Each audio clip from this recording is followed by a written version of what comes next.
At the OCC Youth Conference on June 24th, 2023, Lynda Walker, the longtime Director of Development at the St. Mary's Home for Boys, generously donated her time to present to an audience of youth about the St. Mary's Home, the boys that reside there, and to show that no matter where a child comes from, and no matter what their situation is, they can be helped and can create a better future for themselves and the people around them, and create lasting, generational impacts on their communities. Here's what she had to say. St. Mary's Home for Boys has been there 132 years, and it was a Catholic orphanage when it started. And the state of Oregon had no orphanages. And so the governor got together with the archbishop and said, we need an orphanage. So they brought in some nuns from Boston who had just opened an orphanage. And when they got out from Boston to Portland and then to Beaverton, they wrote in their diaries that they did not know they were going out to the wild. There was no train from Portland to Beaverton, so they had to take a covered wagon. And there was nothing on the property, no cabins, no fruit, no vegetables, nothing. They dropped the nuns off and just left them there. Within 30 days, 60 orphans had shown up. And so it was kind of a hard start for the nuns, but the community just jumped in. The farmers built little cabins. Everybody brought food for the kids. And that has still happened today. The community is so generous to our kids. I have to talk louder, I guess. So yeah, St. Mary's has been there since 1889, and our motto at the time was to care for children in need, which is still our motto today, but it's different. Today we care for some of Oregon's most damaged kids. From the beginning, we were an orphanage for girls and boys, so just called St. Mary's Home. Then the girls went to another orphanage, and then it became St. Mary's Home for Boys. And when World War I started, rather than just orphans, we took kids in because Dad was off fighting in the war, and Mom had to go find a job. So the boys needed a place to go. So we've always been there to help boys in need. And when I got to see these kids, their stories were horrible. And I won't tell you them because they are so horrible. But half the kids arrived shackled because they had committed crimes because their parents were criminals. And then half the kids arrived sad because they've been so badly treated. So today we do care for some of the most damaged boys in Oregon. But when a boy, like my favorite boy, you're not supposed to have favorites, but over the years there was a little teeny 10-year-old who only weighed 45 pounds. And his parents were gang members, their parents, and their parents. 3 generations of gang members. And they didn't feed him because they wanted him to stay small enough to run around. Well, one day, his dad killed a man in front of him and gave him the gun to hide, and he dropped it as the police came in. Police saw that what had happened, so Dad's in prison for life, and Mom blamed the little boy. And so he's got restraining order against Mom, Dad's in prison, and this little boy's all alone in the world. So we took him, and he's the sweetest little teeny kid, and they get to leave St. Mary's. We call it a graduation, but it's not academic, it's behavioral. He passed all of his polygraphs, he's trustworthy. But the night before he's supposed to graduate, he can't stop crying. And he's really little, and the staff call me in, and he's sitting on his bed, and his feet are not even hitting the ground. And he goes, Miss Walker, I don't want to leave. And I said, you're ready. This isn't the real world. There's a beautiful world out there. He goes, I just don't want to go. And we told him, you know, we found you a foster home that has animals, and you want to work with animals, so it's perfect. And we give him presents when they arrive, and we give him presents when they leave. And so as he's getting ready to leave, I stapled my business card into his present. And I said, in 30 days, you call me. He goes, okay. And I said, you promise? And he goes, yeah. So the next morning at 6 o'clock, my phone rings. And I thought, no way. And I answered the phone, and it's him. And he just goes, hi. And I said, you know, I thought you were going to wait. He goes, I really miss you guys. So he called me every day for a week, and then he started trusting someone else in the community. And that's the good thing about St. Mary's. When they first arrived, they were sort of, a little trepidatious, what's going on here? But then they start to feel safe. They have their own bedroom, 3 meals a day, things that they've never had before. And then when it's time to leave, they just think, I just want to stay here a little longer. But I'd like you guys to know that there are kids in the world that have dealt with a lot, and yet they come through it, and then they become like you guys and want to help others and want to know more and stuff. So it's a great program, and I feel lucky to be involved with these kids. And I like to share some of the good stuff. The kids, like I say, they arrive having had horrible lives. But when, like this summer, we're having almost a picnic a week, and we don't do it, the community does. Like, there's a restaurant called Chick-fil-A, and they bring truckloads of food to our kids. And I've never had Chick-fil-A, and it's really good if you haven't had it. And there's ice cream and all kinds of stuff. And then American International Forest Products is a company that builds forest products for the world. And they come out this summer, every summer, and put on a picnic and a softball game, and they have a barbecue, and the kids get to do just normal things, which they hadn't done before, you know. Yeah, and there's so many pictures, I won't talk about all of them. But they are learning that people are nice. And when they arrive at St. Mary's, they didn't know that. Yeah, and in the summer, when regular school's out, we have our own school on campus. A lot of the kids have never attended school, so our own school helps the kids catch up academically. And then in the summer, we have fun classes. Like we have, OMSI comes in every day. And the kids get 10 days in each class. So OMSI comes in, and they get to do scientific stuff that kids would love. And then Nike sends kids out to play in the field and stuff. It's the Trailblazers' favorite program. And it's really, really neat. They come out twice a year to surprise the boys, once in the summer and once at Christmas. And when they come out at Christmas, it's just so moving because they sneak into the gym. Well, they don't sneak in, but they go in the back way of the gym. The kids don't know they're coming. And then we tell the kids we're going to have an assembly in the gym. And they go down to the gym, and they open the door, and there's all the Blazers. And the kids just like are wiping their eyes. They can't believe the Blazers are there. And the Blazers bring presents for the kids. And it was really sweet because the kids have had horrible lives. And one day a little boy, not a little boy, a tall boy, said to the Blazers, he had just gotten there the day before, and he said to the Blazers in a rude way, he goes, "Why are you even here?" And the Blazers go, "We care about you." And he goes, "My own parents don't care about you. Why are you guys here?" And one of the greatest Blazers started crying. And it broke the boy's heart. And then he just cried and cried. And he'd kind of been a kid that had never been touched like that. And the Blazers continued doing that. When COVID hit, they couldn't come anymore. But they still gave our kids tickets to every home game. If there was a home game, they got to go. So people are nice. Yeah, some of the other summer classes, Chess for Success, soccer, yeah, all kinds of stuff. And you guys should know this too. Some of our companies in this area are so generous. Companies you've heard of, like Nike and the Trailblazers, of course, and Beaverton Police and Fire, they're all really generous. Nike gives us truckloads of clothing. When I was young and just starting at St. Mary's, Phil Knight, the owner of Nike, was really young.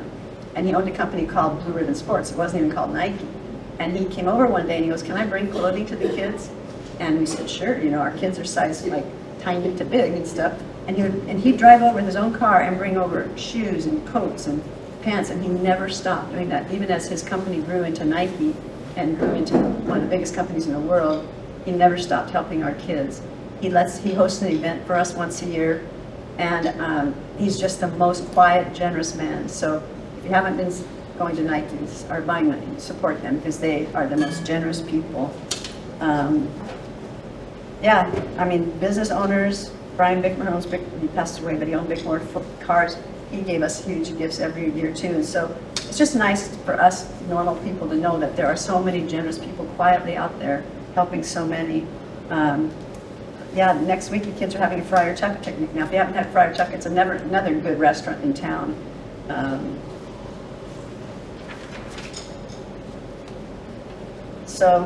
And this is really good. The last 3 weeks we've had music every week. The symphony brought in, they had a player in town to play with their symphony who was world famous, and they brought him out to the boys' home. And the kids were like leaning forward and just moved by this guy. I mean, they'd never heard such beautiful music. Yeah,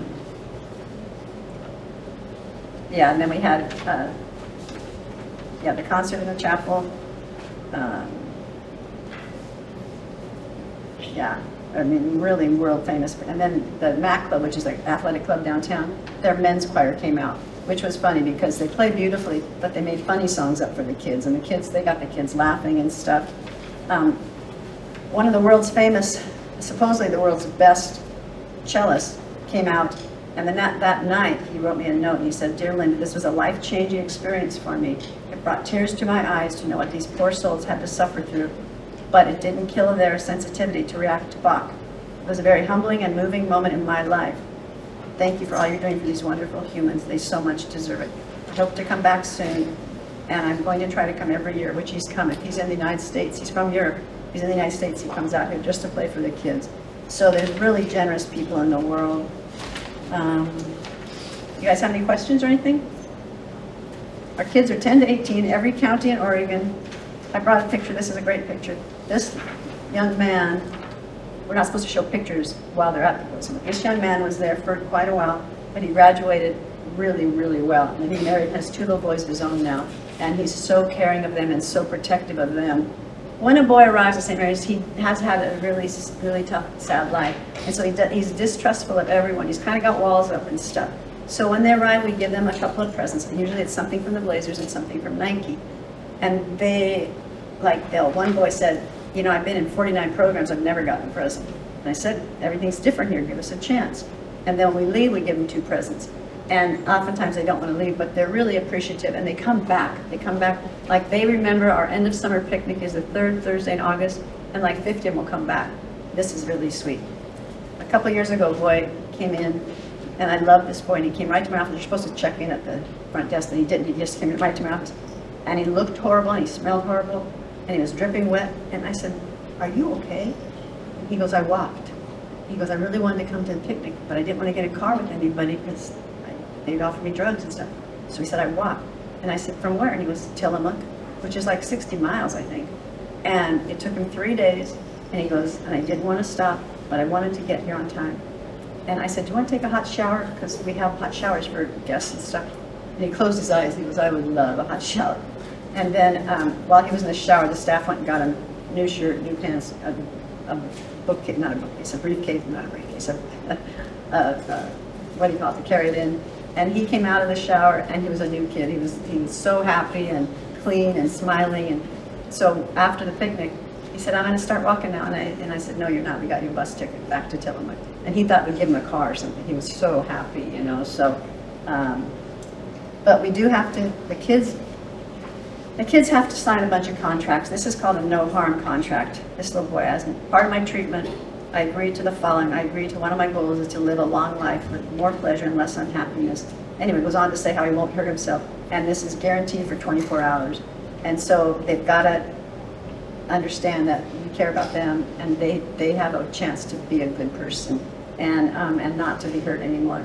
And it's so great when they come back as adults, you know, like this is really sweet too. One day Senator Ron Wyden was on campus with 3 of his staff. And he was walking around campus, and this little boy raised his hand. He goes, could you be my mentor? And before he could say a word, his staff stepped in. Oh, no, Senator Wyden is much too busy. And the boy goes, okay. And he's let down again, you know. And that night, I'd never met Senator Wyden, but he called me at home, and I don't know how he got my home number. But he said, tell me about Tim. And I said, well, Tim's dad's in prison for life. Tim's big brother's in prison for life. And Tim is only 12, but has the equivalent of 35 felonies. But he's turned his life around here. And Senator Wyden goes, I'll do it, but you have to promise no publicity. I just want to do something real like this. He said, so please don't publicize it or anything. And I said, okay, then we're going to treat you like any other mentor. We're going to need to do a criminal background check, a fingerprint check, we shouldn't have asked him that, but that's what we need to have a mentor. And average stays 18 months. That boy was there 4 years because he'd been so damaged by his own parents. And Senator Wyden, if he was in Portland or in Oregon, he pretty much lived at the boys' home. And if he was in Washington, D.C., every Sunday night at 7 o'clock, he'd call his boy. And the little boy could look forward to it all week, knowing Senator Wyden's going to call me on Sunday. And it saved the boy's life, and he turned around in he went into college. And this is really sweet too, because he got married a few years ago, and Senator Wyden has stayed in touch with him. And so the boy asked me, he goes, could you and Senator Wyden come to my wedding? And I said, probably. And he was so excited, and I said, where is it? He said, Timberline Lodge. And I said, when? He goes, December 26th. I said, the day after Christmas? He goes, and it's outdoors. And I said, time out. It's outdoors the day after Christmas at Timberline Lodge. I said, that could be kind of snowy and cold. He goes, the invitation says wear boots. And I said, okay. So anyway, they don't necessarily get over all of their young thinking, but his wedding was beautiful, and it was cold, and it was snowy, and it was outdoors. And anyway, so our kids do grow up, 80%, like I say, grow up to have happy lives still. And, it's neat to see that they can turn around. And the younger they are when we get them, the better chances that they will make it good. So you guys, so keep them in your prayers. St. Mary's Home for Boys has been there forever. And they really are good kids underneath all that's been done to them. So I brought you guys each. This is just a brief overview of our program. So you can take it home with you. You don't need to read it here, but if you want to just pass it around, it's just kind of capsulizing what we just talked about. Do you have a question? Yeah, so is the home off Murray? Yeah.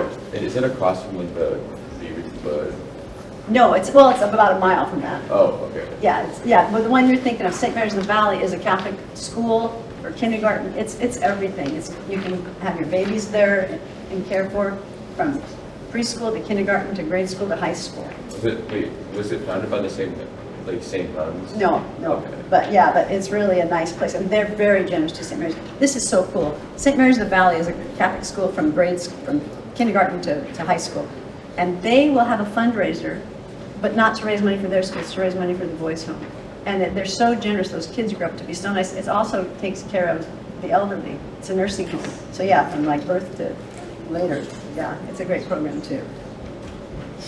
And St. Mary's in the Valley, like I say, not only has fundraisers for the boys, they shop for them at Christmas. And the kids don't get presents from their own family. They don't have families, most of them. But it's so neat when the donors, bring presents to them. So each boy last year got 7 presents, which is a lot for a kid who's never had a present. And sometimes the boys can't even open them. They just look at them and they just think, So they eventually do. But like I say, when Nike holds our fundraiser every year, I thought they offered fundraisers to every school or something, but they don't. Ours is the only one that they let use their campus. And at the end of the event, our boys help clean up and stuff.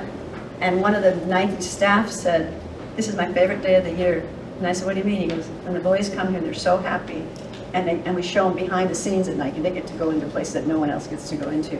And so the boys feel lucky, and the staff feel just happy to be able to help the kids. So people are nice. And this is really great. I'll make this really quick.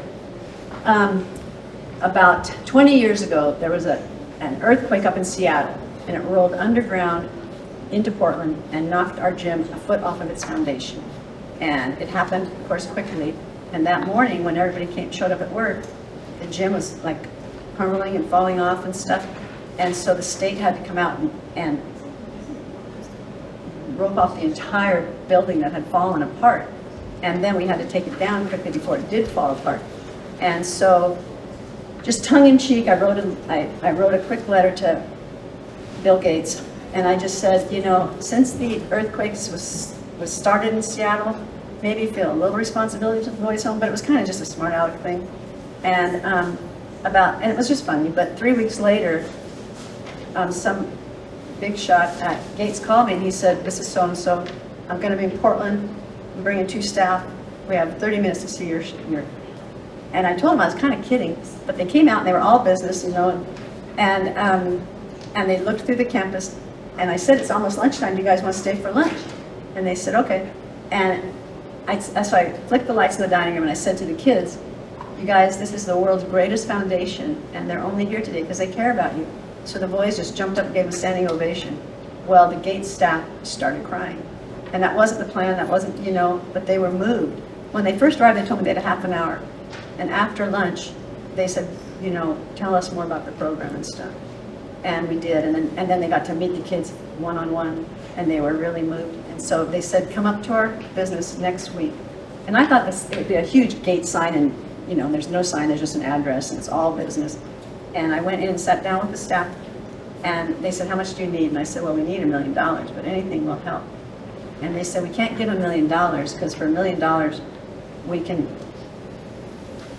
immunize 1 million kids in Africa. So just help us."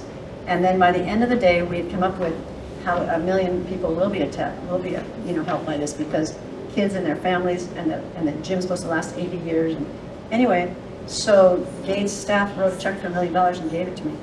And I said, "I cannot drive back to Portland with a check for $1 million on my." And they said, "Sure you can." I said, "I swear to God, I cannot. I will be looking at the check rather than the road, So they agreed and they put it in the mail. But the gym is beautiful. And so I called them, that we stayed in touch then, became friends. And the older Mr. Gates, the father, really loved the boys home. He became a great, great friend. And so I said to him, you know, can we name it the Gates Gym? And he said, no, we don't put our name on anything. And I said, but nobody comes here. It's just the boys that live here, and it would make them feel good every day to see the world's greatest foundation was named. And he got emotional. He goes, okay, let's put our name on it. And so then I said, would you come in and cut the ribbon? He said, I would be honored to cut the ribbon. The night before the event, he calls and he's crying. He goes, I can't come. He goes, I can't stop crying when I think of what those little guys have been through. And so I'll pass around a picture too, because this is really cool. The Gates Gym has a pool. I mean, it's huge. So and it is nice. Like Steve Dean is a writer for the Oregonian, and he wrote on the front page. He did a story. This was years ago. But when a symphony came out to St. Mary's, he wrote, the Oregon Symphony plays for keeps at St. Mary's Home for Boys, and he talked about how much it touched the boys, just to have such a great, the whole symphony there, 100 and some musicians. Anyway, so that I just wanted you guys to see how much the community cares for our boys. I won't keep passing stuff around, but.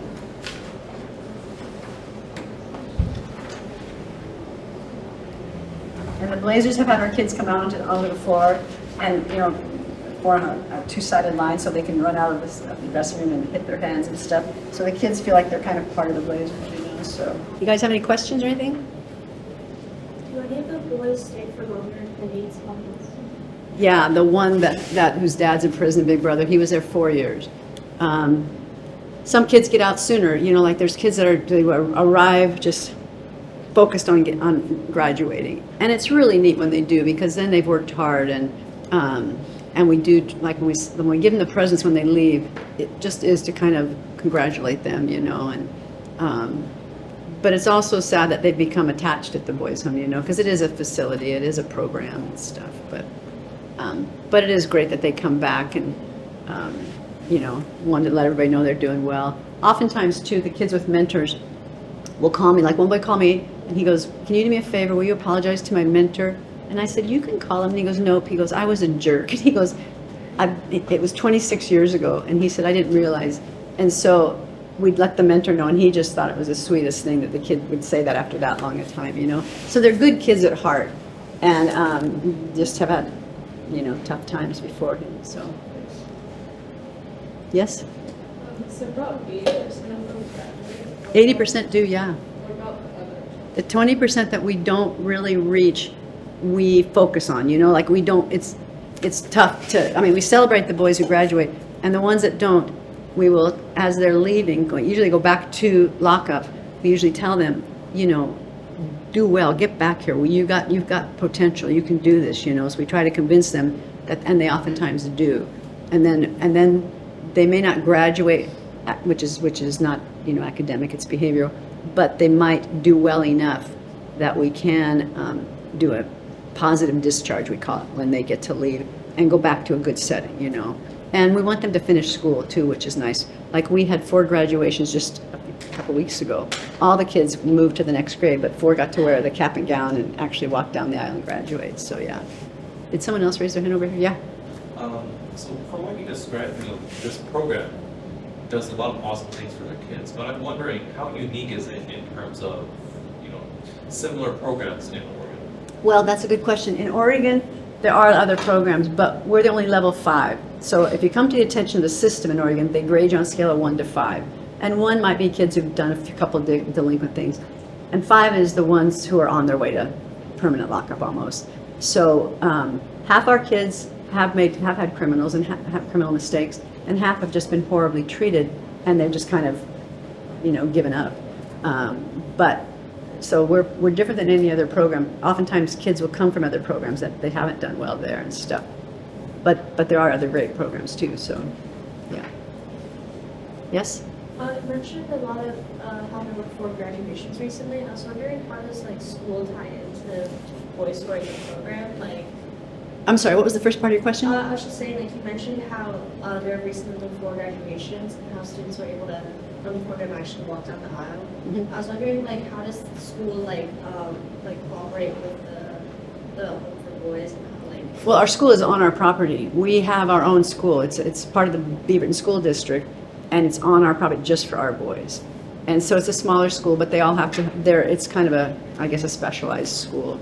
But we want the kids to think of it as a regular school. And there's a school in our neighborhood that the kids can graduate to while they're still living at St. Mary's, but we want them to kind of get used to a public school. And like, one boy made the football team, and the other boys were all going to the game to watch, you know, and that was a touch of normalcy that was good for him and the rest of the boys to see. That could be me, you know. And our kids can also get jobs before they leave. Like, you know, Kentucky Fried Chicken, McDonald's can hire our kids, and they just feel great about doing that too. So yeah, so good question. Yes? How do your boys like integrate back into regular life after spending a lot of time at like the home? Well, like I was just saying, they sometimes get jobs, sometimes go to public school, and then we kind of wean them. Yeah, and we also have on our campus a building that we call, you know, pre-leaving. It's so kids who've done well and live in the cottages. There's 4 cottages, and that's where everybody lives. But when they're ready to leave, we want them to kind of get ready to the world outside St. Mary's, and so they can go then to public school. They have a lot more freedom. You know, like years ago, one of our boys went to the prom. And that was like so cool. The kids everybody was excited, got to wear tuxedo and stuff. So we want them to do normal things kind of as a step down program. So we do try to get them to take the things they've learned at St. Mary's, but go into the real world too. And it's funny because sometimes when they go into the real world, they see kids that are maybe more troubled or, you know, or using drugs or something, you know, and so they realize that they're not the only ones that are dealing with some hardships and stuff. Good question, though. Well, thanks, you guys. Thanks for paying attention and being so nice, and thanks for all you guys are doing. So anybody want to tell me quickly what you guys are up to? Is there like a president or anything? A spokesman? I think Okay. everyone's doing like their own thing. Okay, so what is that? I think recently the most touching thing I did was we have like some blocked out time after school Wednesdays, which ideally are given to students to go do community engagement. And then I'm very sad that I found this at the end of the year, but I was able to join a club that takes in students from like a school that is specialized for like that's work with autism and create PB&J sandwiches with them to give to homeless people. So Wow, I wow. thought that was super touching. Okay, that's great, man. That gives me a lot to think about too, what our kids could maybe be doing. That is really nice. Thank you for doing that. That's cool. Yeah. Well, thanks, you guys. Thanks for all you do. Thanks for your paying attention as I babbled. And the only reason I was babbling was